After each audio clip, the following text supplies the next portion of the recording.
Today we have the opportunity to sit down with Abigail Reighard-Fusco. Abigail is a speaker and brain health advocate who also suffers from chronic kidney stones. For the last 15 plus years, Abigail has had to go through bouts of suffocating pain, sometimes daily.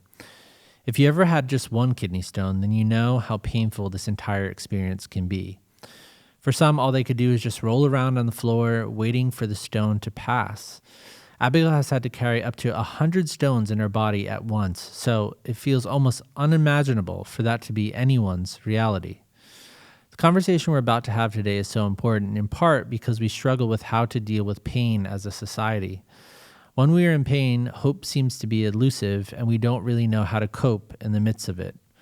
But Abigail has been through hell and back. Now, being on the other side, she has so much wisdom to share in these areas. In this conversation, we talk about chronic pain, mental health, self-harm, and how to find the light in the midst of overwhelming darkness.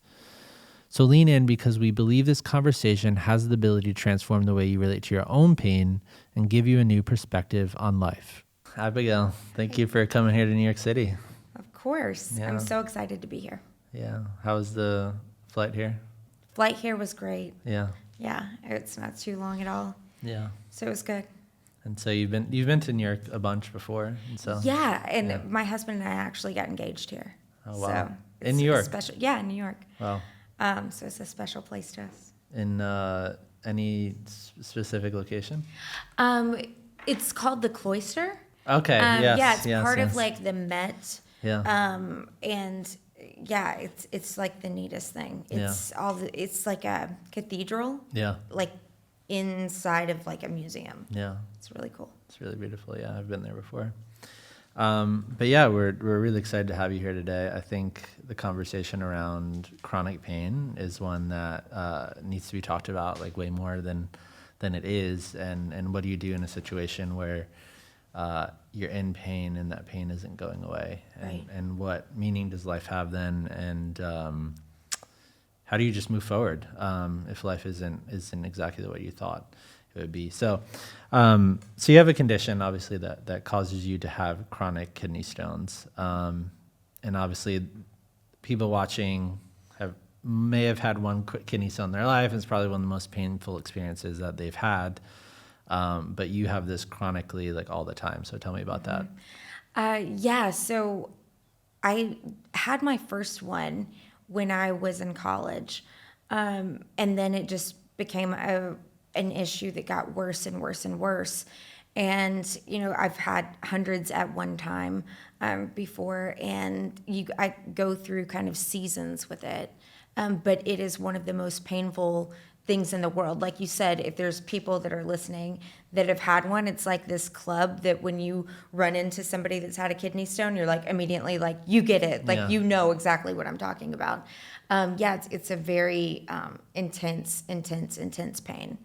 And the thing with kidney stones is like, they can hit, there's like no warning, right? Like they just hit and you're like, what is going on? Like, where did this come from? Yeah. But it's like an unmistakable pain. And once you've had it, any kind of twinge of that, you're like, oh my gosh, it's a kidney stone. Yeah. Yeah. So if you were to describe what the pain is like what words would you use? How would you describe the experience? Stabbing pain that kind of starts like in your flank and goes all the way around. And the thing with kidney stones is like the pain can start and you can pass it, in 48 hours, or it can be something that can linger on for weeks and weeks, just depending on how, fast it moves or if it gets stuck and all these other different, kind of factors. If someone were to equate it to like literally being stabbed, like what would you say about that? I feel like it would probably be like literally being stabbed. And like so, it's like take your breath away kind of pain. So like when you're in it and the pain starts to come, is it like, okay, this is going to be over soon, or like there's just like an unknown of how long it's going to last? There's an unknown. Yeah. I think that's the one of the harder parts with it, is because you don't know how long it's going to last. Yeah. Yeah. What is like the longest bout you've had that you can think of? With one stone, probably 3 or 4 months. from the time that it started moving until it actually came out. But you have to be really careful with how long it's in there, because then, you can develop infection and different things around it. So it can be really, really dangerous. And then they'll go in, sometimes when you have to have it surgically removed, and they'll put a stent in. And a stent is basically like a straw, and it goes kind of up like from your kidneys, it goes down to your bladder, and those are incredibly, incredibly, incredibly painful. So my dad has gotten that done before. So there was like a period of like 3 to 4 months when you were like in intense pain all the time. Was that? Oh, yes. Okay. Yeah. And then if I'm tracking with this correctly, so you've had about 20 different operations, like with stent, like things put in and Yes. removed, and that's over the course of how many years? Yeah. So I'm about to be 40. And it really started when I was like 20, like in college. Yeah. Okay. Are you in pain right now? Yes. What? Very much so. You said you never used your 10. Yeah, I never used my 10, but I was at an 8 or 9 yesterday. This morning I was like at a 7. Yeah. So take me behind like kind of the first time you discovered that you had a stone and how you originally got diagnosed. What was that day like? Yeah, I was in my apartment at college, and I'll never forget it for the rest of my life. I had a pain that in my flank, and it literally like took my breath away. And I can remember backing up against the cabinets, and I called my parents and I said, I have a pain like I've never had in my life. Like I couldn't, it felt like a weight was on my chest, like I couldn't catch my breath. And they said, well, you need to go to the emergency room. And so I went to the emergency room, and they said, oh yeah, it's a kidney stone. You have a kidney stone. And I just kept thinking, like, I had never seen someone go from like being okay and not having any pain to just like couldn't, immobilized by pain. So I think that I had like a roommate take me, and that was the first experience with that. So obviously at that point you didn't know that like this was going to be a chronic thing. Oh no, I had no idea. Like, yeah, my grandfather had kidney stones. Yeah. But like not my mom or dad at that point had them. And so I just thought this was like one and done, like, okay, I'll be okay after this. When did you realize that like you weren't going to get like cured of this, and that it just started happening more often? Yeah, it started happening with more frequency. Like, I think 6 months later, I got another one. And then 2 months after that, I got another one.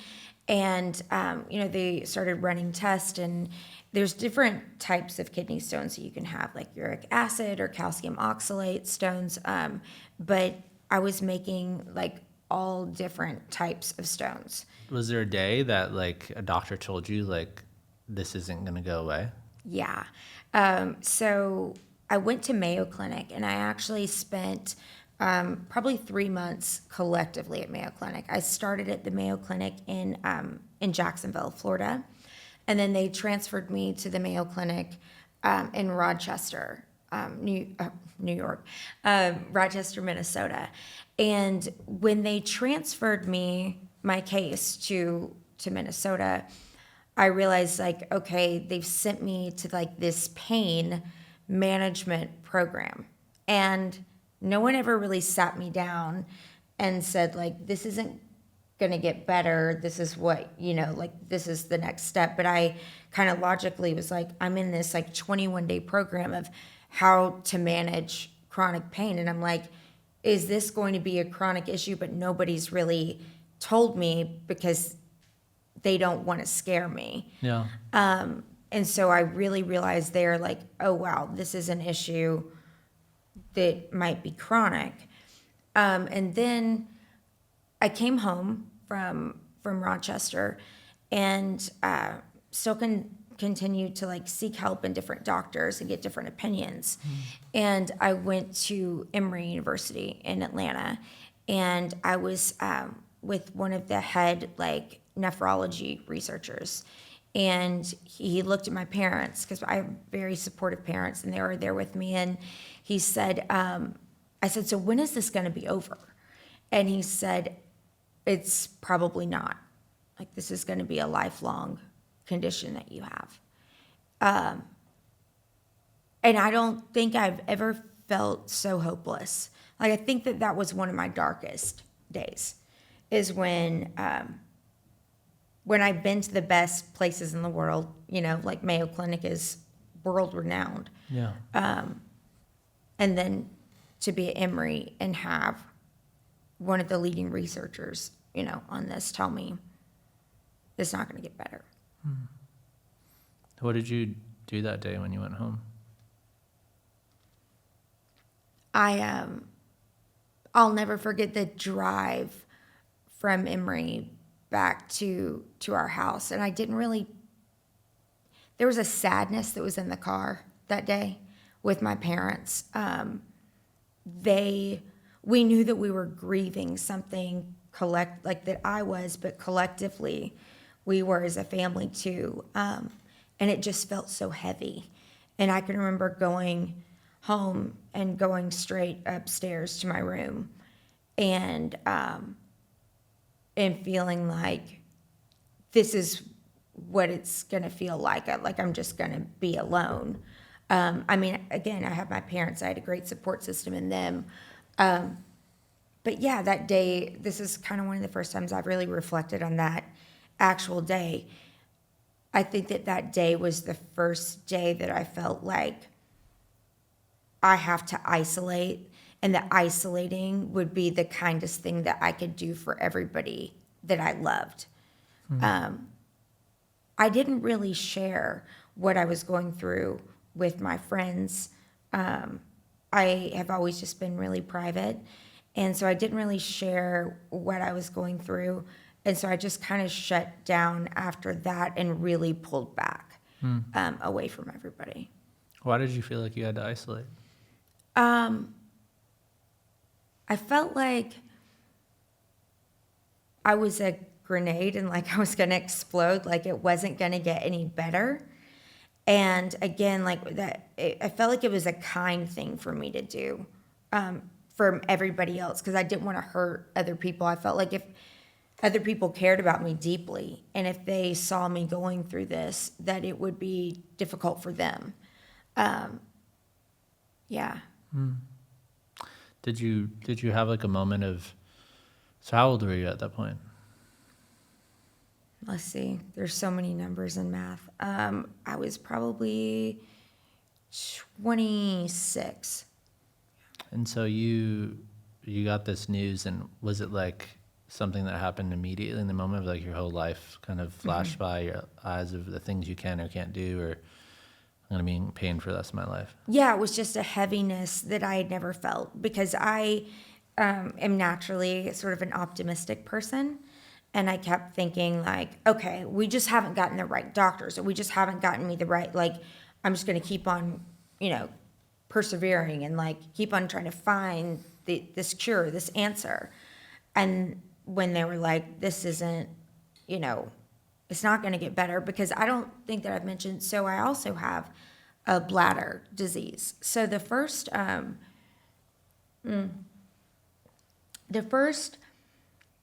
when I first got a kidney stone, and when I was in college, I went to the doctor, and there was like this pamphlet that was in the waiting room, and this pamphlet said like, do you, burning during urination, like all of these different kinds of things, like, does it feel like you have like chronically like a urinary tract infection? And I was like, I was like reading this, and it was like, this is me. So I took the pamphlet back, and I was, again, just there for like a checkup after my kidney stones. And I said, I know I have kidney stones, but I also think that I have this. And I handed it to the doctor, and he said, we actually need to remove those from our waiting room. A lot of people think that they have this. It's very rare. Yeah. It was called interstitial cystitis. And he said it's very rare. And, it's just kind of like, it's just not going to happen to you. I don't think Yeah. that that's your issue. And so I had this, I had two co-occurring, long story short, I was diagnosed with interstitial cystitis. It usually takes on average 8 years from the onset of your symptoms with interstitial cystitis to actually be diagnosed, because it is so difficult to diagnose. They have to put you to sleep. And it's basically, interstitial cystitis is like the lining of your bladder is compromised. So you have like ulcers on your bladder. And again, like burning, it's incredibly painful. So I had this issue when I was getting this news from this doctor at Emory in Atlanta. It was like, so Abigail, you have these co-occurring, issues going on, but the medication that we could give you to treat you or help mitigate, the kidney stones, it's going to exacerbate your IC symptoms. And it was just like this vicious circle and cycle when I was like, okay, I know that IC is a lifelong condition. I had learned that. What I figured out that day was what he's saying is there's not really anything that we can do then about the kidney stones and about the frequency at which you produce them. We can try some things like with diet, and I had tried different diets at that point, elimination diets, all these different things. But yeah, this is probably going to be your life. So it was just kind of like, like the worlds just came colliding together of the reality of the situation and the life that the expectation of what I thought was going to happen with my life. Yeah. And yeah, that was a lot. So like you got diagnosed, you have these two kind of comorbid things happening. And so did you feel like you had that hopeless moment on that ride home? Do you feel like you immediately went down like a dark path after that, or was like what kind of happened? In the Yeah, days I and feel months like after? it was an immediate sort of dark path. Like that was the descent. I didn't have, like a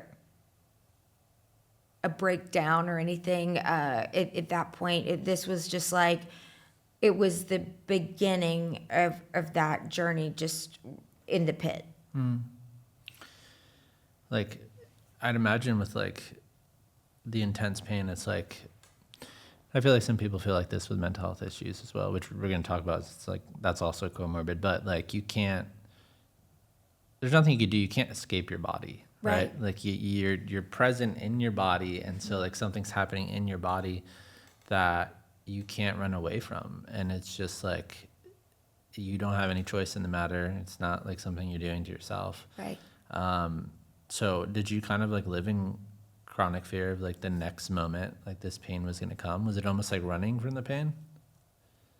Absolutely. Like it was an anxiety that I had never had before, because I was like, I'm going to have to, like, this is inside of me. I can't change it. And now I'm dealing with a for real diagnosis where it's like, it's not going to change.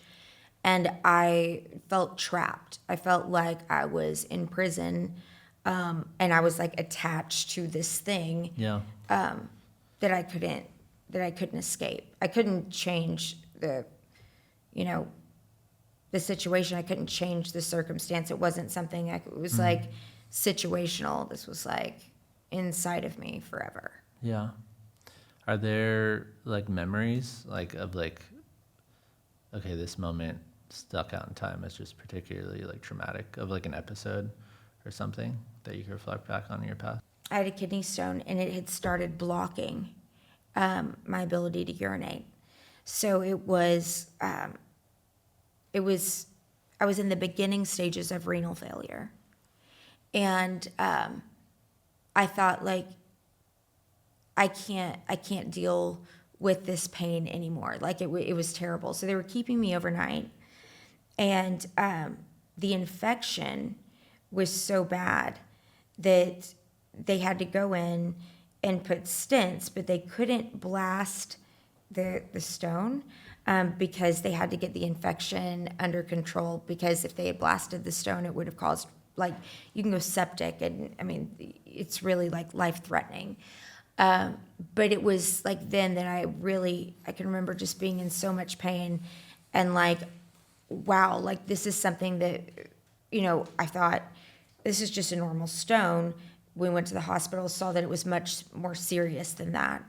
And that I really realized, okay, this could actually, take my life. Yeah. In those moments, is it like what do you, at that point, like what would you do when the pain would like come up? Like, was it like screaming? Like, Oh, I was screaming so loud in the emergency room that the nurses and stuff were coming in. Like I could not contain how bad I was hurting. Like it was like at the top of my lungs. Just I was in agony. I imagine, like, obviously you talked about the isolation from people, but like when you're in such chronic pain all the time, it literally alters like all the different aspects of your life. And yeah, I mean, I think about, the only way I can really relate in this is like I've had GI issues before, and when those are particularly bad, like even when it comes to like traveling or like moving around or even doing something like this, it's like you have no idea what to expect. And so how was that for you? Just like adjusting to like a new reality of like, this is life. I missed out on so much at the beginning because I didn't want to disappoint people. So that was like one of the things that isolation felt safer. It felt safer for me, and it felt safer for other people because I knew I wouldn't disappoint anybody if I didn't make plans or if I didn't do anything. Yeah. Because I didn't want the disappointment of having to cancel them or feeling like I was being flaky. Yeah. And so that really like fed into that isolation. Like it fed into that beast of just like, be by yourself. So I missed out on so much, like so much. Did you have people that like, obviously would reach out to you, and like, what was that like? Would you like respond, or like how would that kind of in a practical sense manifest itself, the distance? I was, I had people that would reach out to me, but again, like I never would, I never like posted about it like on Facebook or they didn't have Instagram back then, but I didn't post about what I was going through. So it was just kind of like, I think my friends just thought, oh, well, she's doing other things. But my best friend, Courtney, she knew what I was going through, and she gave me my space because if somebody would come too close or come on too aggressive, then it would totally scare me. But there were months where I didn't see anybody but my parents and my sister. Yeah.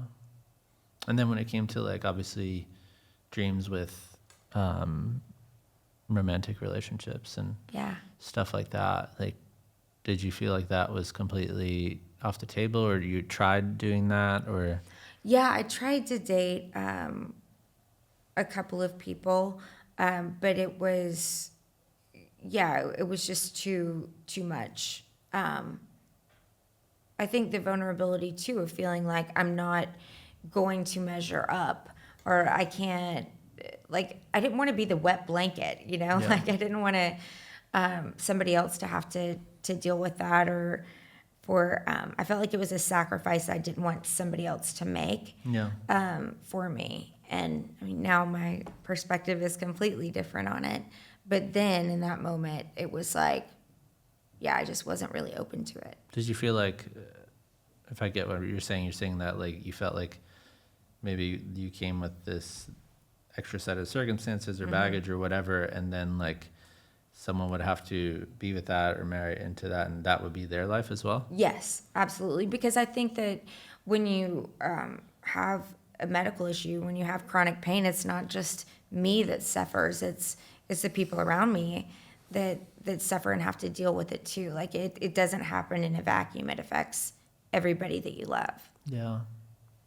It's so painful because again, it's one thing if like you made a decision in your life that wrecked your life, and it's which is horrible in itself, but like at least you could be like, well, it's something that I did. Right. But with you, like this condition of just chronic pain and kidney stones has just completely overcome your body. And then when you think about like a natural desire to have a companion or something like that, it's not even unreasonable to be like, well, if they did marry into that or whatever, it's like, it's almost like this crazy self-sacrificial act of like, I don't have to like take on that pain myself, but I'm choosing to. And I think that's like a really, courageous thing for people to do, but it's also just very sad of like when someone's suffering and then feeling that they can't find somebody that would be willing to do that. Right. Because it is such a hard thing, And even the thought of, children, what does that look like for me? And, it's a rare thing actually to have interstitial cystitis, but it's not, there's no, they haven't really found a genetic link. But after I was diagnosed, it kind of opened up my mom's eyes and my grandmother's eyes and my aunt's eyes and my cousin's eyes. They all have it. Yeah. And it's not typical in families, for it to be genetic. And then then finding out that my dad has kidney stones, that he developed after I did. So it's like this thing for me, like, do I want to bring a child into this world, if I know that I could, if I'm passing on something that's caused me so much pain. Yeah. That's so like heavy. Yeah. And then also just like the natural desire to want to be a mother, want to have a kid, and feeling like that's not possible. So you were in college, like, did this also affect work and like what? Like, oh, yeah. So it all started my junior year of college. So I immediately, when I graduated, I went back home and it was just immediately became a professional patient. I mean, like, that's all I did was go to doctor's appointments and try to manage this condition. But I thought it was going to be like, maybe a 2-month journey. I had no idea that I was never going to be able to like in the, near future at that point, be able to have a job, or, provide for myself or do the things that I wanted to do as far as a career. I went from, going to school out of state to coming back to my parents' house and to living there. So it felt like instead of life, naturally progressing and, after school, like it felt like I was not just like in neutral or parked. I was like going in reverse. Yeah. Where do you go mentally when that happens? Like just all these things that you want in your life. It was a really dark time. It was really, really, really dark. And I wondered, I'd be lying if I didn't say that there were moments where I said, why me? Like, what have I done? I knew that I hadn't done anything wrong. And so I questioned a lot about my faith. Like, how can a loving God allow this to happen? So it had me questioning a lot. Yeah, I mean, you originally grew up with like a kind of faith background, which in our society is just on its own is something that people wrestle with spirituality and religion and God, and it's like, is God there? If he is, and who is he, and or it or whatever, right. Or creator and stuff. And so that being such a thing in your life that was like in the background, and then naturally I think, the questions do go there of like, that you didn't do anything. And like, this was just a life that like, you didn't even choose to be here, to be born, to like, and now you're just kind of like handed this thing. And so, do you feel like as you were going through all this stuff, like, was there a distinct moment where you just kind of started spiraling? Or was that kind of something that just gradually progressed in time, and then you were just in like a terrible emotional state? Yeah, I think it was something that was gradual. Yeah. Yeah, it didn't happen overnight. I think that the longer that I went on the journey, the more I became discouraged. So it was something that happened gradually. How often did you pray for that to be taken away? Prayed a lot. I prayed a lot. And then I went through a period where I didn't pray because I felt like my faith was so fragile that I didn't want to pray to be healed or for it to be taken away from me, because I was so scared that, if I continued to pray that and God didn't answer my prayers, what would happen to my faith? Like it was scary to have the realization that my faith feels so small that it's scary. Did it like bother you when you heard, some people talk about how prayer works or it's effective? Like, did it irritate you or annoy you or like just even depress you when people would say that?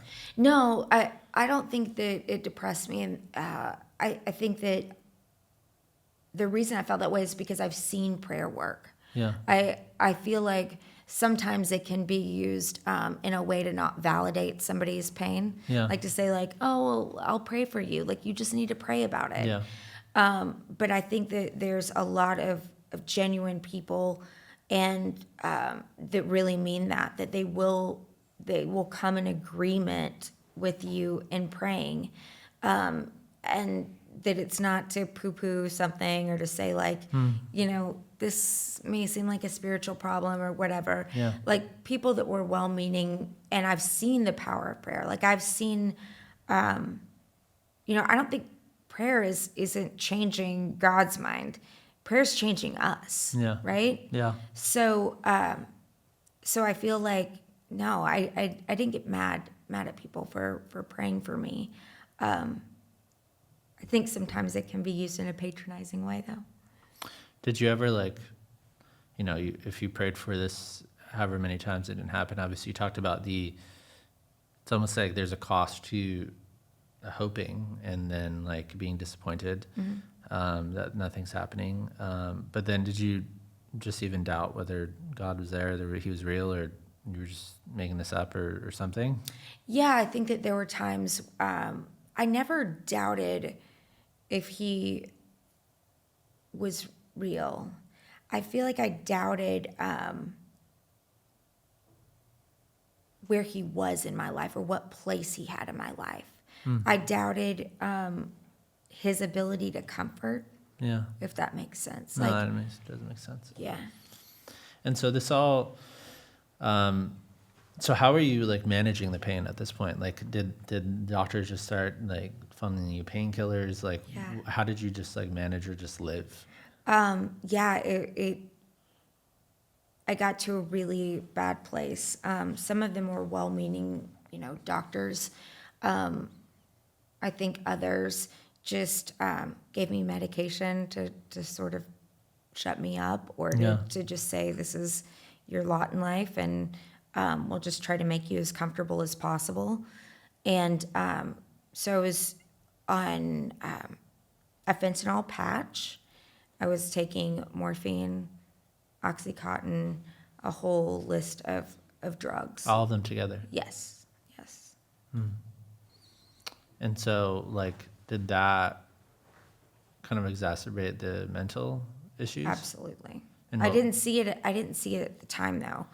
But I think that obviously pain medication can be super helpful, right?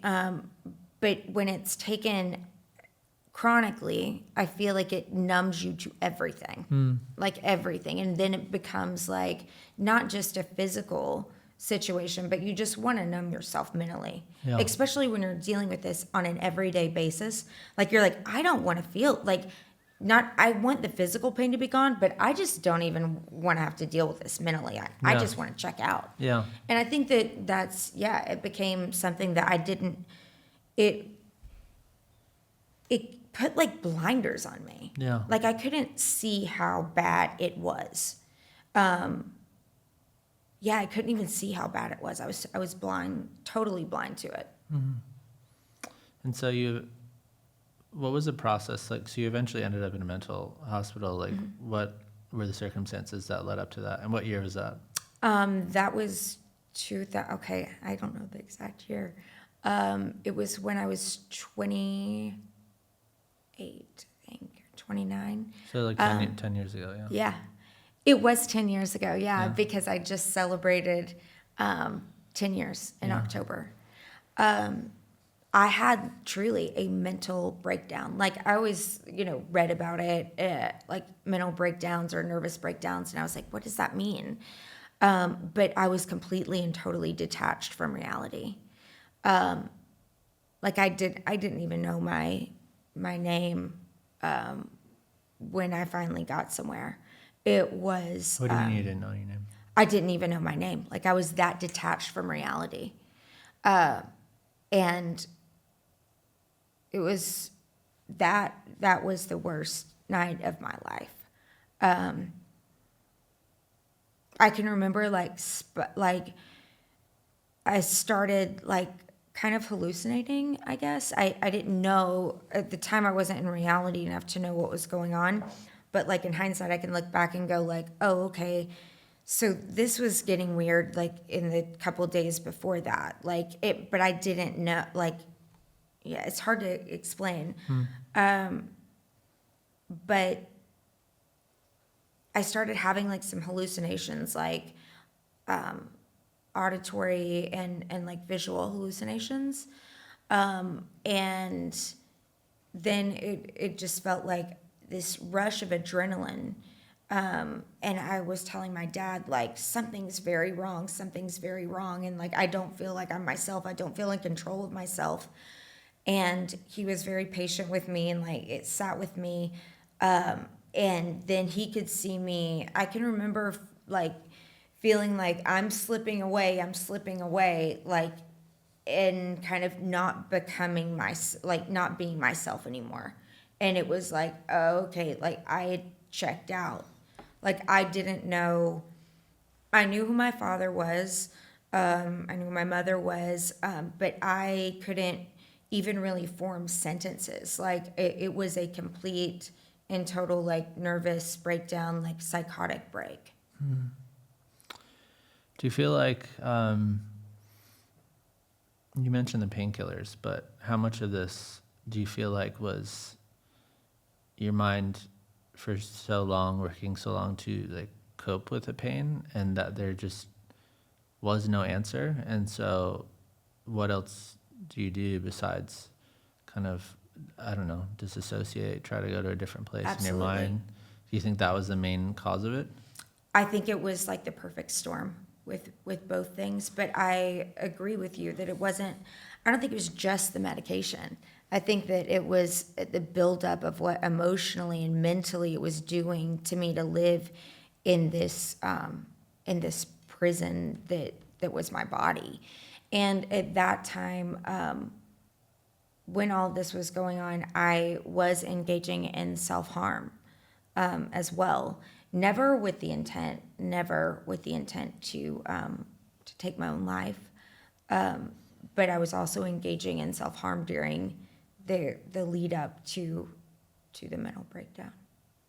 Why do you feel like you weren't going to the space of like, I just want to end my life? Because I feel like a lot of people might go there, but like, so you weren't going there at that point. I didn't want to live, but I never wanted to take my life, if that makes sense. Like, yeah. I didn't want to be here, but I didn't want to take my own life. What was causing you to hold on? Truthfully, my parents. Yeah. I have like the best parents in the world, and I just did not want to do that to them. And my dad lost his first wife and child during childbirth. and my mom lost her fiance, and then they got together, and they'd been through so much loss, and when they had me, it was like an answer to prayer for both of them, because they had experienced the saddest, most unimaginable loss that you can. At 2 points where it was like life was taking off. My dad was having a baby, and then my mom was getting married. So it's like two huge, losing anybody at any time that you love is so hard. But it was super unnatural at the ages that they were at to lose their spouse, or their partner and their child. So yeah, I felt like I could not do that to them. What was it like for them to watch you go through this? I cannot imagine. I can't imagine what it was like to see your child die in front of you, like my soul, like not losing all hope. I can't imagine what they went through.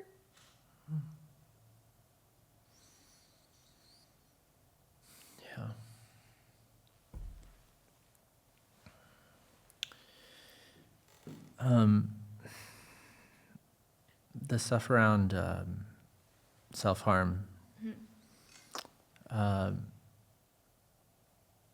Yeah, I think a lot of people don't understand that, like how you could be in pain, but then engage in more like pain. And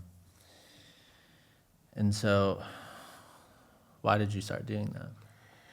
So for me, it wasn't that I was engaging in more pain. For me, it was a release. Like that's why I did it. It felt like I had control again when I would do that.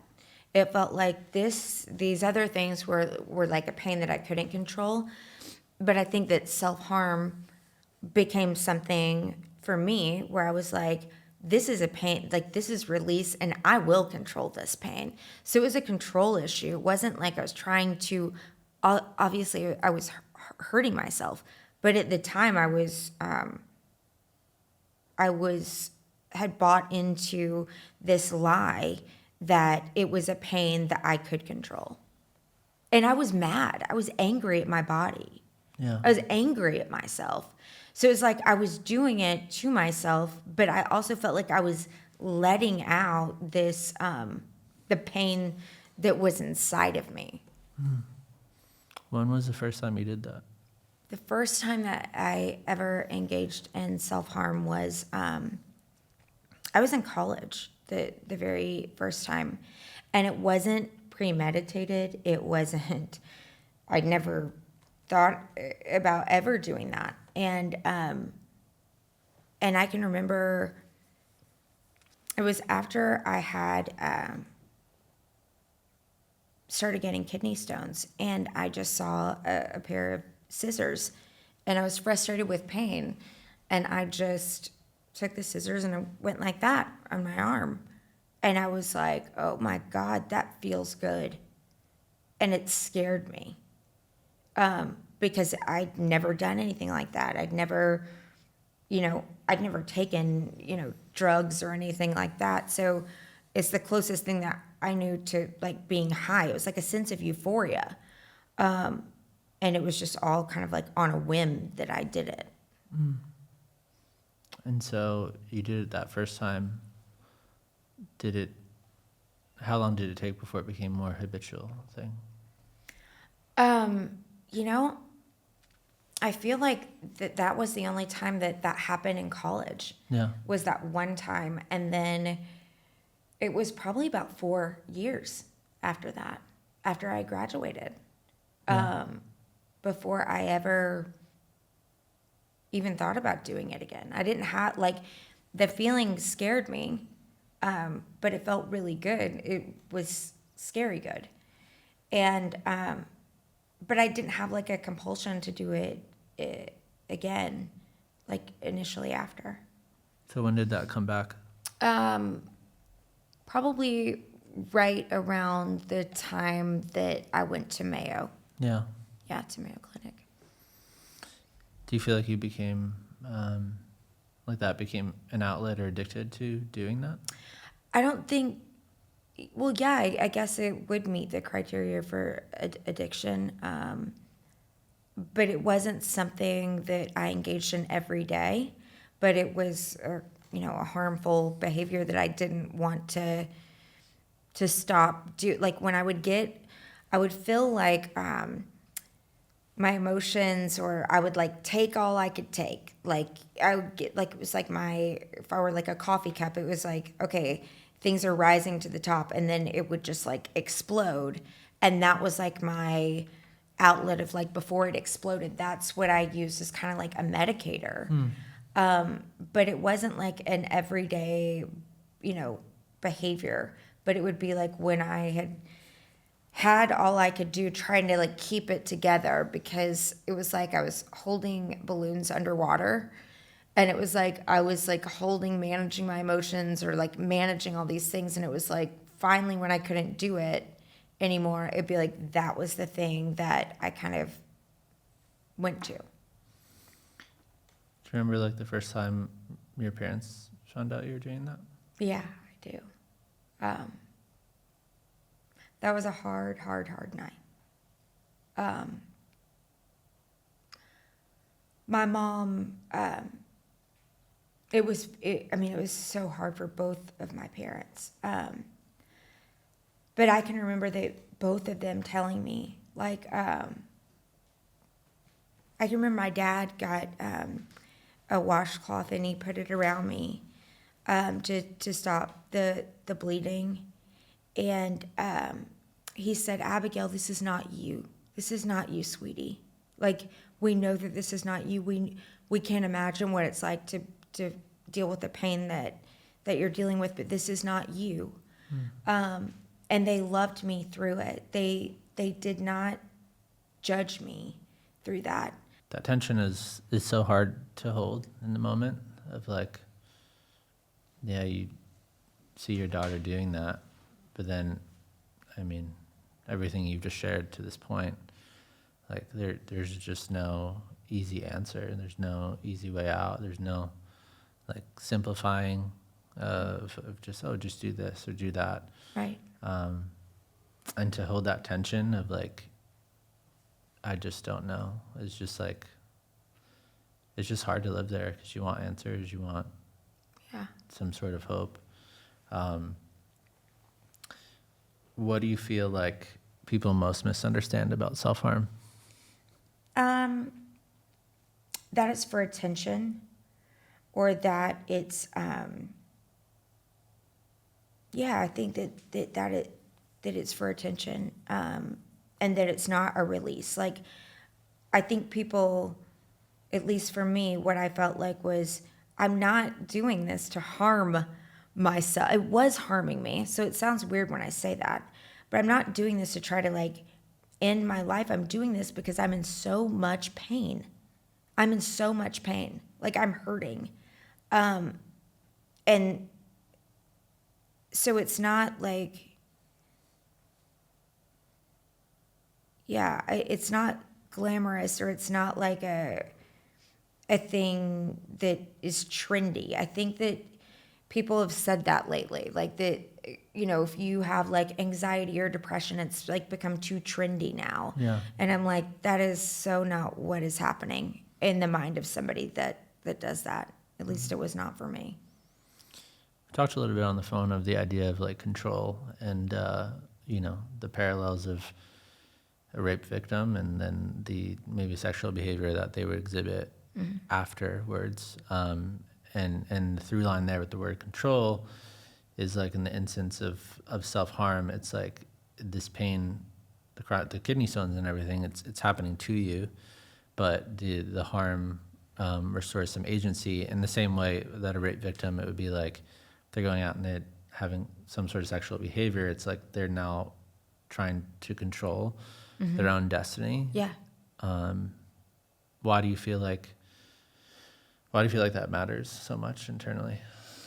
When you feel like you can't control anything, inside of you, it's like you want to, like it gives you agency over your body or over things that you can't control that have been done to you or that are happening within you. When you engage in that behavior that can seem like you're re-traumatizing yourself or you're harming yourself, it also kind of helps you to feel like you're in charge again, if that makes sense. Yeah. Circling back to kind of we kind of left off at the you're in the mental hospital. We just talked about self-harm and then you just felt like you were losing touch with reality, and so you get there, and so what happens next? In the mental hospital. Yeah. That's the first, like one of the first times. No, that is the first time that and I don't mean this against, I'm sure that there are good treatment facilities and places, but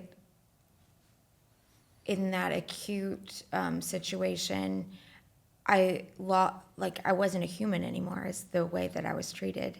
Like when I would talk to somebody, like when I would talk to a nurse or like ask because I had come into my right mind at that point, right? And so I was trying to have conversations like, what is this? I'm scared. I've never been in this situation before. Can you tell me what's going on? And it was like as if I wasn't there, or like I was like an animal. Like they didn't talk to me like a human. It was the most dehumanizing, awful experience for me to go through that, because I didn't, and it opened my eyes up too to just a whole nother world of the way that people and the stigma and all the things like of what you hear about people that deal with mental health issues. And then you end up there and you're like, wow, they're really, no wonder people feel, like marginalized, like, or they feel lost, because it was just like overnight, I went from like having a voice or like people, paying attention to if I asked something to, like wash, your hair with Purell, like basic things like even having, not having to wear like a paper jumpsuit from the hospital, like clothes. And I hadn't done anything wrong, like this was my brain, like this, I didn't do anything wrong. But I felt like it's the closest thing to, I guess, like jail. Yeah. Of feeling like your voice does not matter, and like you're just here to do, X, Y, and Z. This is what you're going to do, and you don't have a say so in anything. Mm. Yeah, it's so tough. It's one of the areas where like I feel like when I've heard personal experiences from people, kind of is in a sense like kind of what you see in the movie. I mean, in a sense of like what that feels like. Mm-hmm. How long were you there? So I was in acute care for like 3 days, and then after that, I made the decision with my parents that I would go somewhere to get further help, like an inpatient center, not like, so this wasn't like lockdown, like this was like a voluntary thing that I went to, a place called Skyland Trail in Atlanta, and they really kind of helped to diagnose what was going on, or, get me real help in an inpatient sort of setting. And so I went there, I think there's like a 2-week wait. So it was like a 2-week window before I entered like an inpatient program. And so what was revealed to you like at that time? I was struggling with depression and anxiety. So it was what they felt like the psychosis was like a drug-induced psychosis from the medication that had been prescribed to me. And I wasn't misusing any of the medication. This was all medication that had been prescribed to me, but it had been grossly overprescribed Yeah. to me. You mentioned like depression and anxiety, and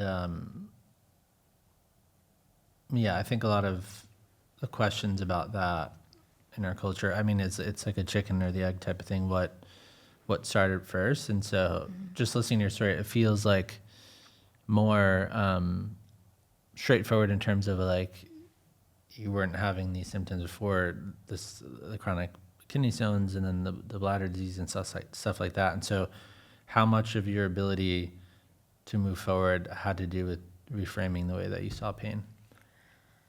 So much of my ability to move forward is about the reframing, because I had to look at it just completely different and like see that pain did not define me. That I didn't want that label of like becoming a professional patient, or like I knew that I had a deeper sort of calling on my life. But when I was at Skyland Trail, like probably the first real turn This of is the events for Inpatient? me. This is the Inpatient, yeah. I was talking to my dad on the phone, and I said, I can't believe that I'm here. Like, I can't, what has happened in my life that this is like rock bottom, Dad? And he said, Abigail, you live your story now the way that you want to tell it later. And that was like, aha, like the light bulb went on. And I immediately was like, I have to, like, I've been entrusted with this, and I do want to live my story now. Though, I want to be in the driver's seat and of this story, and like take back control. And I think that the fog from the medications, because at that point you're talking about like 2 to 3 weeks of not being on those medications since I was, had the break. Yeah.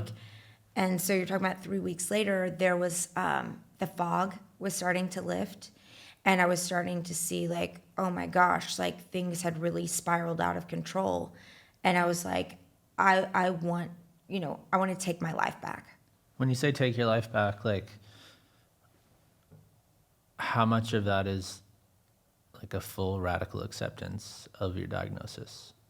That really was like a full radical acceptance. Like at Skyland, we talked a lot. We did DBT, dialectical behavioral therapy, which talks a lot about radical acceptance. And acceptance is not liking or wanting or choosing the situation that you're in.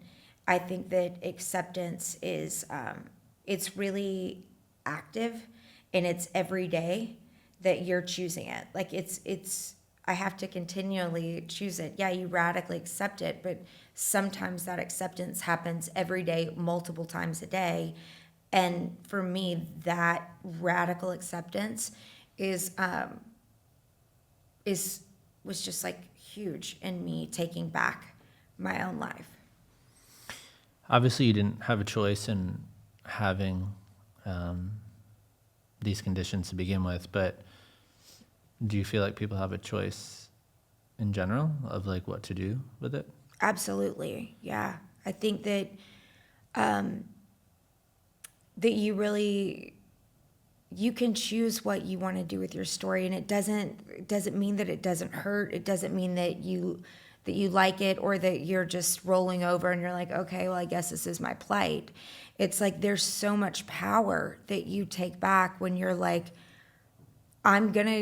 this is how it is, and yes, it sucks, or yes, I would have chosen something different, but I'm going to do something with this. And like it for me was like realizing that I wasn't just there like for me. Like this just didn't all happen to Abigail. Like because it happened to me, I can help other people, and I can make other people feel like less alone because of what I've been through. And I think that that is such a gift.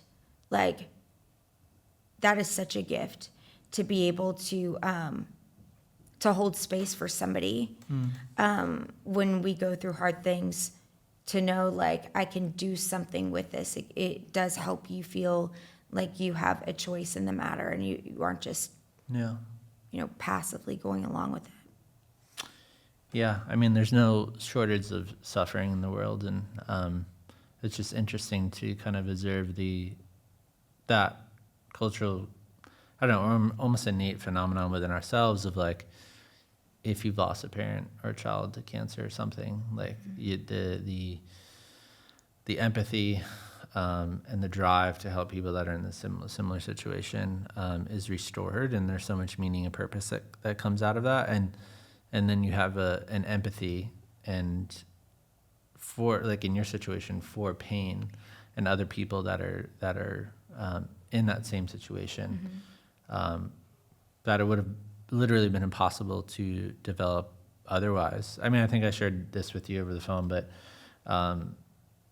like I was diagnosed with OCD in 2016, I think. So obviously that's like a mental disorder, whatever. But like I had similar things of like wishing that this would just go away and all this stuff, and it's very painful, like sometimes emotionally, of like going through that. But like so in one sense it feels like a curse, but then when you have the meaning and the purpose attached to it, like it could feel like you're on this earth, and it's almost like a blessing of like you get to like step into that space, and the meaning that you get from it is like there's nothing like it, Yes, I like, and I'm recalling like that part of our conversation, because I don't think that purpose is like your purpose is something that you do. I think it's something that like who you are. Yeah. Your purpose is who you are, and it's that like the thing that's like innately inside of you, and to feel like you have a gift that you can give other people, but you would never have had that gift to give other people and to be there for people if you hadn't gone through it and walked through it yourself. It's like your words aren't empty anymore, like they hold weight. Yeah, I mean, obviously this like this as the mental decline in your story like was a progression. Obviously, it was a progression, kind of step in some of these realizations. And so we had talked about like a turning point in 2014, which involved the turtle. Yes. What happened then? I have the turtle ring on. So after I got out of Skyland, so I was reading this book, and I was in Hawaii with my family, and I put the book in my suitcase, and I was having a really bad day, pain-wise, and so I had stayed at the hotel when everybody else had left. And, I'd had this experience, through getting help, mental help for the first time, but I was feeling like defeated kind of for the first time since then. And so I took the book to the beach, and I was like, I'm just going to read this. And the words that he had written it was like it was written to me. And I was like, God, like if this is for me, if this is really what you have for me, like you're restoring my hope, but I'm scared to hope again and to believe again, in myself and in a commitment to the future, if this is what you want for me, please, Lord, just show me a sign. And I went down to the water with my feet in the sand, and I was crying, and the waves were coming in, and I just had this moment with God, and I opened my eyes, and as I opened my eyes, this turtle was just like staring at me, like poked its head up out of the water. And it was like God just showed me that, like the beauty in that moment of like keep swimming. I know it sounds cheesy, but for real, like just keep swimming. And you can be in an ocean of sorrow or of doubt or of just so many things that pull you away from me, but I've always got you. Like it was just a beautiful sign of hope that I desperately needed at that time. And yeah, so that was just like when my dad said when I was at Skyland, you know, live your story now the way you want to tell it later. That kind of gave me the courage to get back involved in wanting to be a part of society or a community or have relationships. So then that led me to Derwin's book and seeing the turtle. And then, yeah, it was a progression then to like 2016. And that was another real watershed moment in my life where I really surrendered, like really surrendered. You know, we had mentioned before that, like, you know, people that are listening to this right now that kind of wrestle with God or don't believe in God. And so this kind of like watershed moment and kind of finding your way back in that. I mean, how big of now where you're at, like, how do you make sense of a good God that could allow like something like this in your life? Yeah. I think that a good and loving God, you can't have that without tragedy and without sorrow. We wouldn't know goodness if and light if there wasn't dark. And so I just, yeah, that for me to remember that faith isn't something that has to be perfected. Yeah. Like it's not. It's a journey, and you know, the Bible says that hope deferred makes the heart sick. Yeah. And he has space for that. That when your heart is sick, it can cloud your vision. It can make you feel like question, is there really even a God? Yeah. But I believe it with all of my heart, because I know that it's the only reason why I'm here. Yeah. Yeah. One of the other guests that we have on the episode's gonna air probably soon is she's one of like the leading scientists in the field of near-death studies. Okay. And so she studied kind of near-death experiences for like 40 years. And reason why I bring that up is because, you know, a near-death experience is defined by like someone who clinically dies and like no brain activity, heartbeat, and then there's just this whole field investigating what they saw. And you know, so people report encountering God or a being of light, like when they do die. And these people are like clinically dead.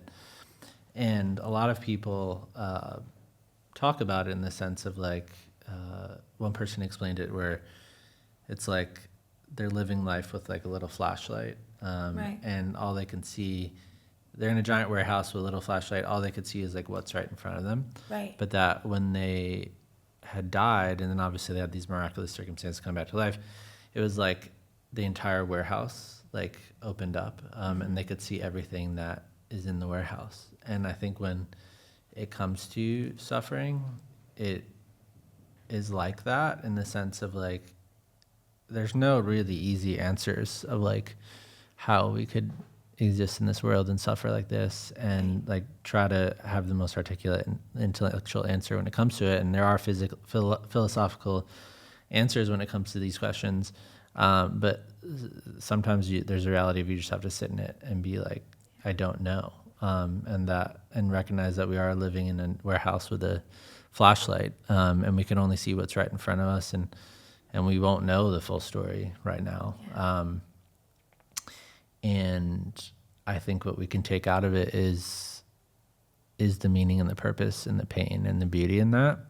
But obviously, whatever's happening to in the moment, there's like a grieving process. And so you had you had to go through that. And so like, how do you grieve the life like you thought you were going to live? I went to a place in 2020 that is called Onsite, Yeah. and it's like an emotional wellness retreat because I love self growth and things like that. But Onsite's incredible. It's basically a human school. Like it teaches you how to be the best human that you can be. And Onsite was a huge part of my healing journey and really understanding the fact happens, to me that this wasn't the life or that I thought I was going to lead or that I missed out on certain things, but it really helped me process the impact of how that's impacted me. And then it helps you think about the track that you're going on in life and like, this is where I'm, going. If I don't deal with the impact of what this has done and be really realistic and say, this is how it's impacted me. This is how it's going to, impact my my relationships. Then your track can't change. So it helped me to really realize the impact of what it did, sit and process it, Yeah. but not stay in it. But it helped get me on the right, I feel like the right track in life to say, I don't want to be, a person who lives in the past. I want to continue to move forward and to feel it so that I am able to heal it. You know? Yeah, I think what is so remarkable is like you've been through all this stuff, but yet you're sitting here talking about it, which I think is so beautiful and powerful. And then even the kind of these full circle moments of like, I mean, you literally just got up and had to pass the kidney stone, and so like you're still dealing with this reality, but you're also opening yourself up to things in life that you weren't previously opening yourself up to, and so. Yeah. One of those moments obviously was like you didn't feel like you could ever be in a relationship, and then you did end up getting married, and now you have a girl, and so what was that process like of like kind of shielding, isolating people away, and like I can't bring people into this pain, and then like letting someone into that, like your husband, and that moment, Yeah, it was unbelievable so just a little bit of backstory. So Nick and I, my husband and I, went to high school together, and then we reconnected, and he had a little girl, and she was 5 months old when we met, and he was raising our daughter 100% on his own, and we just fell in love like from the beginning. And so for me, it was so perfect, and because if life had ended up where I thought it was going to end up, or where I wanted it to end up so many, years before, I would not have met the man who is my partner, my best friend, and I wouldn't get to be a mom. Earlier in the podcast, I said I didn't know what that looked like, with genetically, like if I had a child, what would that look like? And now, I'm a mom to a 5.5-year-old beautiful little girl named KB, and she's my world. She's such a light. And I look back at my story, and KB's had a lot of health issues. She had hip dysplasia, so she was like in a body cast for several months, and she's recently been diagnosed on the autism spectrum. And I look at my life and I go, God, all those moments where I was like, why me? Why me? He said, because of this, I couldn't be an advocate for her the way that I am. I couldn't have held the space for her the way that he's enabled me to do that if I hadn't been through what I've been through. Yeah. And so I see it, and it's all like for a reason. It's so much bigger than me, and it's so much sweeter than anything that I could have ever dreamed for myself or written up for myself. Like, letting go of that control, and saying, I just want to do the next right thing. Like you said, like in the warehouse with the flashlight, like you can only see one step ahead of you. Yeah. Like sometimes that's what you have to do. And then, later on in life, everything's illuminated where we can see it. Yeah. But yeah, it's also scary, Yeah. to do that, to let yourself be open. What would you say to someone that is in a place where they're like, oh, I'm too ill, I'm too damaged, I'm too this to let somebody love me or like bring them into my journey? What would you say to that person? I would say, I see you. I see you. I understand what it's like to be so scared and to have shame. And my counselor says that shame is self-hatred at my expense. And I understand what it's like to feel that way and to feel like the kindest thing that you could do for other people is to avoid them. But I would encourage you to open yourself up and to let somebody else open yourself up, let somebody else be open to allowing that to happen. Yeah. Because there's healing that can take place in relationships, whether it's romantic or not romantic relationships, that can't take place outside of people. Yeah. That's so good. Can you, obviously we talked about how you're still going through this, and so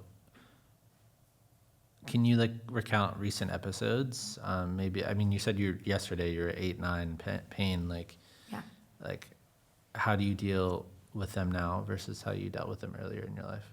I think, so now I have, some coping strategies of like, I can feel when things I feel like are spiraling. And even like with my emotional health and like being, because when you have, physical pain, your emotions can, become dysregulated. So there are certain things I do, like grounding, like putting my feet on the soil, and in the sunlight. I know that might sound crazy because it's like, what is that going to do? But it gets you back in your body. I also feel like another thing for me, when I feel completely dysregulated is putting ice in my hands. And it gets me back in my own body. And it does it really quickly. Like there's definitely research that talks about that when you're like disassociating or feeling that way. So I feel like I have like just kind of like go-to things like breathing. When you listen to your body, when you really listen to your body, it tells you so much. Like I can feel like the tightening in my chest or like the shallow breathing. And when I take a step back and when I really am able to breathe and when I'm focusing on that, it does help relax these other parts of my body. Yeah. And I know that when I am in physical pain, that all of my emotions are just going to be exacerbated. Yeah. So doing what I can do to kind of keep that in check helps Yeah. me to manage the pain and be more like in wise mind and to manage that and make the best decisions I can. That's so good. And when the pain is just like really bad, like I mean, like we had talked about disassociating before. And so, yeah, I think it's just like, it's almost like you can't imagine, like you equated it to like someone stabbing you before. Yes. And so, like, where do you go in your head? In my head, where do I go? Or yeah, just like how do you deal with that moment? One thing that I do, and I'm fortunate enough to have my husband, but like I can't even think in that moment. Like I will ask Nick, like I'll be like, okay, so I have a stone and it's moving right now and I'm in so much pain. Like what do I need to do? And he's like, okay, so let's, take your Flomax or let's, like he will go through these steps with me. And it's things that you don't think about, like that would come second nature to you when you're like not in crazy pain. Yeah. But where you have like a system where he's like, oh, walk me through the basics. Yeah. Like, how do I do this? What do I need? Like, do I need water? Do I need to get outside? Like, what do I need? Like just listening to myself and having that person to kind of help me say, okay, have we done X, Y, and Z first? Yeah. It's helpful. Seems like completely transformative to have somebody just by your side when that's happening. Absolutely. Yeah. Like, and that's, I think that is why we aren't supposed to do it alone. Like that answer of telling somebody, you know, like, should I let myself be open again, or I just want to be by myself? Like, and again, it doesn't have to be a romantic partner, but to let other people into your story, like, don't cheat somebody else out of a blessing. Yeah. And it can be a blessing to them too, to walk by your side through hard things, because you are worthy of it. Yeah. That's so good.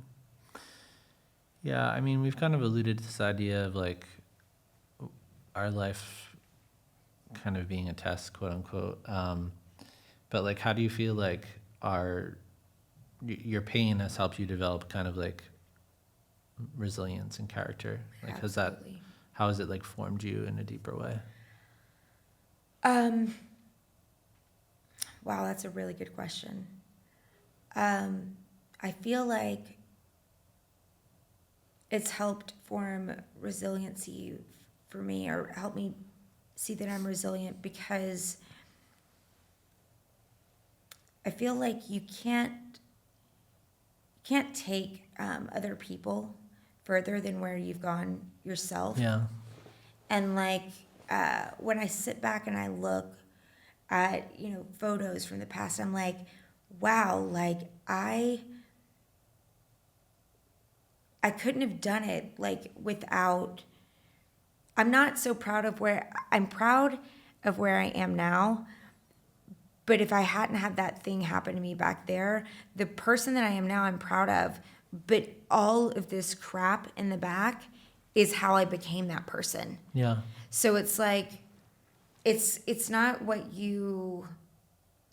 it's not reaching the goal that matters, because it's not really the goal that you're after. It's the person that you become on the journey to the goal, or to the thing. It's that person that you become on the way that you're like, wow, I didn't even know that was happening to me, but it was, because I'm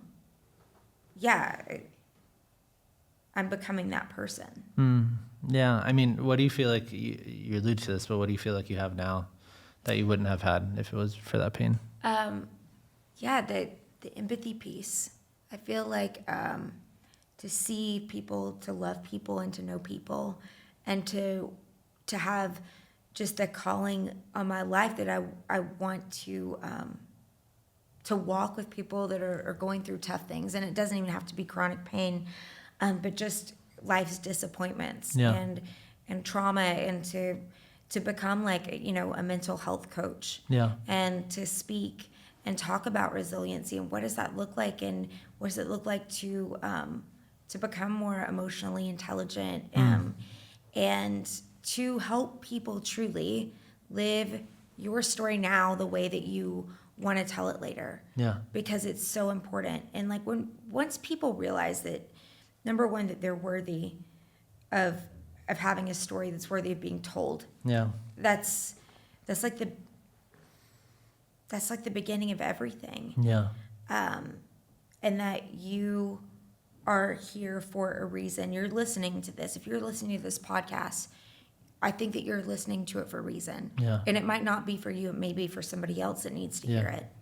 But yeah, when you sort of step back and you go, wow, I'm just like a small piece in this whole beautiful like universe. Yeah. That's so good. Yeah. Yeah, I mean, you told me offline a little bit about like the mental health coaching and helping people. And I couldn't really think of a better way to kind of close, but then to speak to the person that you are reaching, that you're going to reach. Maybe somebody that's like struggling with hope. Maybe they're experiencing chronic pain, maybe they're not, but just hope in general. And you've been in such hopeless spaces. So what would you say to that person? I know I've said it before, but I'll say it again. Like, I see you. I understand what it is like. to not be able to see the next step. But I would just encourage you to keep your eyes open, keep your heart open to receiving. And you are not going to stay in the place that you're at. There are going to be brighter days. There will be brighter days.